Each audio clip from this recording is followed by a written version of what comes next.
تو نماز کے بعد بلند آواز سے ذکر کرنا جائز ہے، جس کا ثبوت احادیث طیبہ سے ملتا ہے، اور مسلم کی روایت ہے ابن عباس رضی اللہ تعالی عنہ سے مروی ہے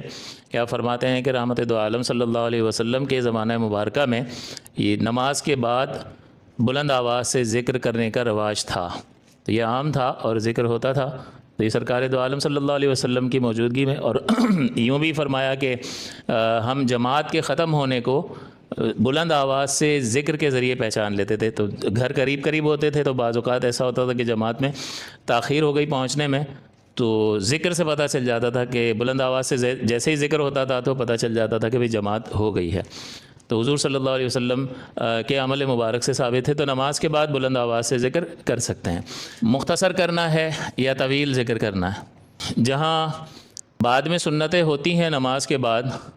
تو وہاں نماز کے بعد سنتوں سے پہلے ذکر مختصر کر کے سنتیں پڑھنی ہوتی ہیں۔ اس کا سبب یہ ہے کہ جیسے ظہر کی نماز فرض آپ نے پڑھ لی، فجر کی نماز کے بعد آپ طویل ذکر کریں۔ اس کے علاوہ جتنی بھی نمازیں، عصر ہے، عصر کے بعد جو ہے وہ سنتیں نہیں ہوتی ہیں، تو عصر کے بعد بھی آپ جیسے ہی فرض پڑھ لیں اس کے بعد آپ طویل ذکر کر سکتے ہیں۔ ظہر کے بعد سنتیں ہیں،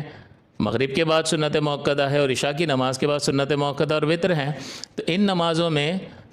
فرض کے بعد مختصر ذکر کریں گے، اور وہ مختصر ذکر جو ہے بلکہ یوں کہیں کہ ہر نماز میں اس طرح کر لیں گے۔ 3 بار استغفار، یہ رحمت دو عالم صلی اللہ علیہ وسلم کیا کرتے تھے، استغفر اللہ استغفر اللہ استغفر اللہ۔ ہزارہ ہم لوگوں سے کوتاہیاں ہو جاتی ہیں، تو جیسے ہی سلام پھیریں تو یہ 3 بار استغفار کر لیں، اور کلمہ طیبہ، یہ مختصر ترین ہے۔ تو یہ تو ہر نماز کے بعد آپ تھوڑے سے ٹائم میں کر سکتے ہیں، چاہے اس کے بعد سنتیں ہوں یا نہ ہوں۔ تو فجر کے بعد اور عصر کے بعد بھی کر سکتے ہیں، اور اس کے بعد یعنی 5 نماز کے بعد آپ جیسے ہی سلام پھیریں گے تو یہ تو بالکل آسان سی بات ہے، 1 منٹ سے کم سیکنڈز میں یہ ہو جائے گا۔ طویل ذکر آپ کو کرنا ہے تو پھر طویل ذکر فجر کی نماز اور عصر کی نماز کے فرض کے بعد تو فوراً کر سکتے ہیں، کیونکہ آگے کچھ بھی نہیں ہے پڑھنا ابھی۔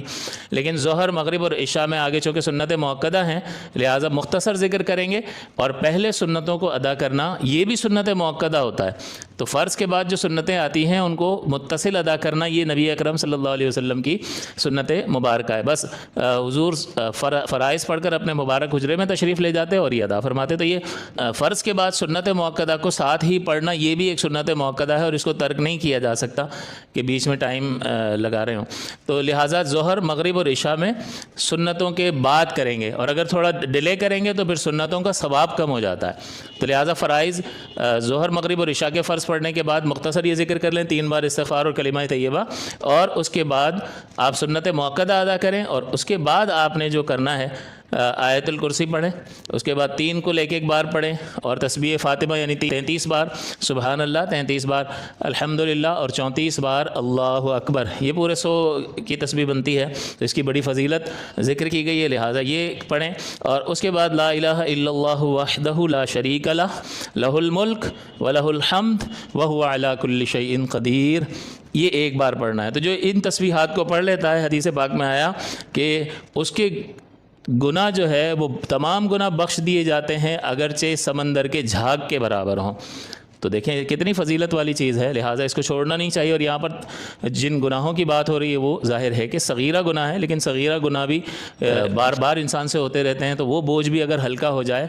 تو یہ اللہ تعالیٰ کی بہت بڑی رحمت ہے کہ اتنے کم محنت کے بدلے میں اللہ تعالیٰ اتنا بڑا کرم فرما رہا ہے، لہٰذا اس چیز کو حاصل کرنا چاہیے۔ طویل ذکر جو ہے فجر کے بعد اور عصر کے بعد تو آپ کر ہی سکتے ہیں، تو مختصر والا بھی کر لیں اور طویل بھی کر لیں، اور جن کے بعد سنتیں ہیں وہ سنتیں پہلے ادا کریں، ورنہ سنتوں کا ثواب کم ہو جائے گا۔ اس کے بعد کم از کم 1 بار آیت الکرسی ہے، 3 بار تینوں قل ہیں، قل هو اللہ احد، قل اعوذ برب الفلق، قل اعوذ برب الناس، ان تینوں کو پڑھ لیا، پھر یہ تسبیح فاطمہ، اور اس کے بعد یہ لا الہ الا اللہ وحدہ لا شریک لہ لہ الملک ولہ الحمد وہو علی کل شیء قدیر۔ تو یہ اگر نارمل روٹین بنا لیں گے تو اس میں زیادہ سے زیادہ 4-5 منٹ صرف ہوں گے، لیکن یہ بڑی فضیلت ہے، اس کو حاصل کرنا چاہیے۔ اس میں احتیاط یہ ہونی چاہیے کہ جب آپ بلند آواز سے ذکر کریں